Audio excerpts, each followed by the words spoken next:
अस्सलाम वालेकुम। Welcome to conflict card. दोस्तों, बात आज हम करने जा रहे हैं ईरानियन एयर स्ट्राइक के हवाले से जो उन्होंने इजराइल पर की है। और ये तारीख में पहली दफा है जब ईरान ने डायरेक्टली इजराइल को स्ट्राइक किया है। ये जो स्ट्राइक्स हुई हैं ये 13 अप्रैल से 14 अप्रैल के दरमियान की रात को हुई हैं। और ये मैं वीडियो रिकॉर्ड कर रहा हूँ, ये 14 अप्रैल की बिल्कुल सुबह को है।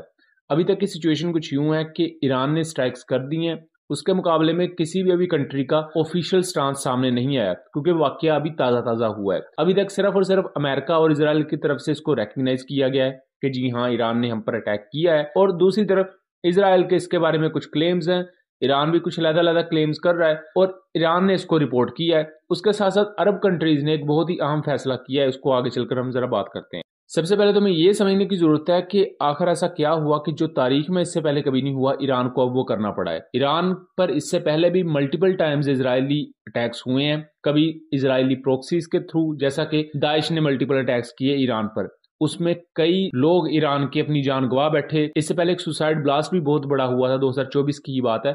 100 के करीब लोग अपनी जान गंवा बैठे थे और उसकी जिम्मेदारी दाइश ने कबूल की थी। लेकिन ईरान क्लेम करता था कि दाइश को इजराइल ने हायर किया है ये सब काम करने के लिए। ईरान शुरू से ये कहता आया कि हम हमेशा इजराइल को जवाब देंगे, लेकिन डायरेक्टली कभी भी ईरान ने इजराइल पर अटैक नहीं किया। रादर होता गया था कि ईरान की जो तंजीमें हैं, ईरानियन प्रोक्सीज हैं, जैसे हिजबुल्ला है, उसके अलावा अल हरकतुल इस्लामी अल इराक है, ये मुख्तलिफ कभी कभार रॉकेट्स फायर कर देती थी इसराइल पर, तो ईरान इनडायरेक्ट रिस्पॉन्स देता था। इस दफा हुआ क्या, 1 अप्रैल 2024 को इसराइल ने शाम में यानी सीरिया में मौजूद जो ईरानियन एम्बेसी थी वहां मिसाइल स्ट्राइक्स की, 6 मिसाइल फायर किए।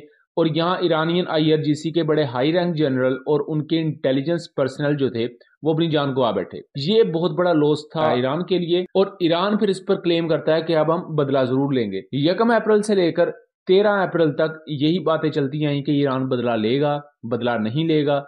फिर कभी कभी ये भी खबरें आती रहीं कि अमेरिका एक थर्ड पर्सन के तौर पर दोनों के दरमियान काम कर रहा है और अमेरिका को ईरान ने ये श्योर करवाया कि ठीक है, अगर आप हमारी डिमांड्स को मीट करते हैं तो हम आप पर अटैक नहीं करेंगे, यानी कि इजराइल पर अटैक नहीं करेंगे। उस दौरान ये भी खबर आई कि जो अटैक है वो पोस्टपोन हुआ है कुछ अरसा के लिए। बट अब तकरीबन 2 हफ्ते गुजरने के बाद ये फाइनली एक बहुत बड़ा अटैक हुआ है।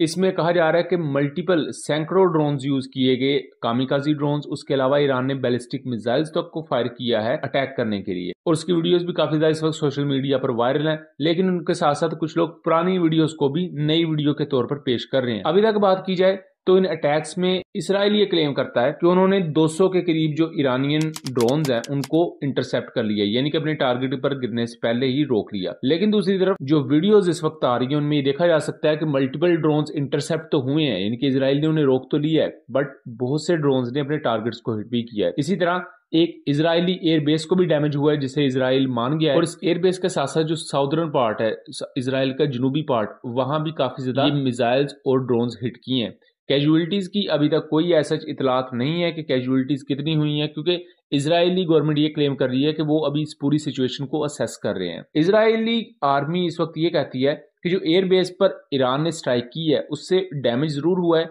लेकिन बहुत ही ज्यादा माइनर सा डैमेज हुआ है, कोई इतना ज्यादा नुकसान नहीं पहुंच सका। अमेरिका ने फुली सपोर्ट अपनी जाहिर की है इसराइल के साथ। ये पहला एक आप समझ लें कि कंट्री की तरफ से ऑफिशियल स्टेटमेंट है और अभी तक सिर्फ और सिर्फ इजराइल की तरफ से और अमेरिकन स्टेटमेंट्स मौजूद हैं या ईरानी। उसके अलावा अभी बाकी कंट्रीज ने इस पर रिएक्ट नहीं किया क्योंकि अभी वाकया हुए को कुछ घंटे ही गुजरे हैं। इसके साथ साथ ईरान के जो परमानेंट रिप्रेजेंटेटिव हैं यूनाइटेड नेशंस ऑर्गेनाइजेशन में, यूएनओ में, उन्होंने एक बहुत अहम चीज कही है कि जो ईरान का अटैक है इसराइल पर, it can be deemed concluded कि इसराइल ने जो अटैक किया था शाम में उसी के जवाब में ईरान ने भी ये अटैक किया है। तो इससे ये भी एक चीज कही जा रही है कि हो सकता है आने वाले वक्त में हमें चीजें डीएस्केलेट होती हुई नजर आए, लाइक कि आपको सोशल मीडिया पर जो देखने को मिल रहा है कि कोई जंगे अजीम सोम शुरू होने वाली है, शायद ना हो। ईरान ने भी एक हद तक नरम पहलू दिखाया है कि ठीक है हमारी एम्बेसी पर आपने शाम में हमला किया, हमने आप पर ये एक जवाबी कार्रवाई की है और इसके बाद इन चीजों को कंक्लूड किया जा सकता है। और दूसरी तरफ अरब कंट्रीज की तरफ से एक बड़ा बोल्ड स्टेप लिया गया है। इससे पहले होता क्या था कि अरब कंट्रीज थोरोली वही करती थी जो अमेरिका चाहता था। अमेरिका इस वक्त ये चाहता था कि अरब मुल्क उनके साथ मिले और वो ईरान पर एक बाकायदा कोऑर्डिनेटेड जंग शुरू करें। बट जितनी भी अरब कंट्रीज है ज्यादातर उनमें से, जैसे UAE है, कतर है, कुवैत है, इन्होंने अपनी एयर स्पेस बंद कर दी है। ना सिर्फ एयर स्पेस बंद की है बल्कि उसके साथ साथ अमेरिकन एयरफोर्स को बिल्कुल ना कर दी है कि आप हमारी एयर बेस को यूज नहीं करेंगे, आप हमारी एयर स्पेस से अपने फाइटर जेट गुजार कर ईरान पर कोई कार्रवाई नहीं करेंगे। ये एक बड़ा बोल्ड स्टेप है। इस चीज को समझने की जरूरत है कि जो अरब कंट्रीज हैं वो बहुत ज्यादा अमेरिका के आगे चूं चढ़ा नहीं करते, लेकिन इस दफा वो भी ईरान की एक हद तक हमायत में उन्होंने चीजें कही हैं। दूसरी तरफ बहुत सी मुस्लिम कंट्रीज हैं, जैसा कि अगर हम माजी में भी देखें अक्टूबर 2023 में, तो जब अमेरिका ने CTF 153 के तहत यमन पर एक कोएलिशन बनाने की कोशिश की यमन पर अटैक करने के लिए, तो जितने भी मुस्लिम कंट्रीज थे पाकिस्तान, तुर्की, सऊदी अरब, इन सब ने इनकार कर दिया। उसको ईरान ने बहुत ज्यादा प्रेज किया और ईरान ने जो तारीफ की, इस तरह ये बहुत रेयर था कि मुस्लिम कंट्रीज में एक इत्तेहाद जैसी सेंस हमें देखने को मिली, लेकिन ये आटे में नमक के बराबर है। लेकिन कहीं ना कहीं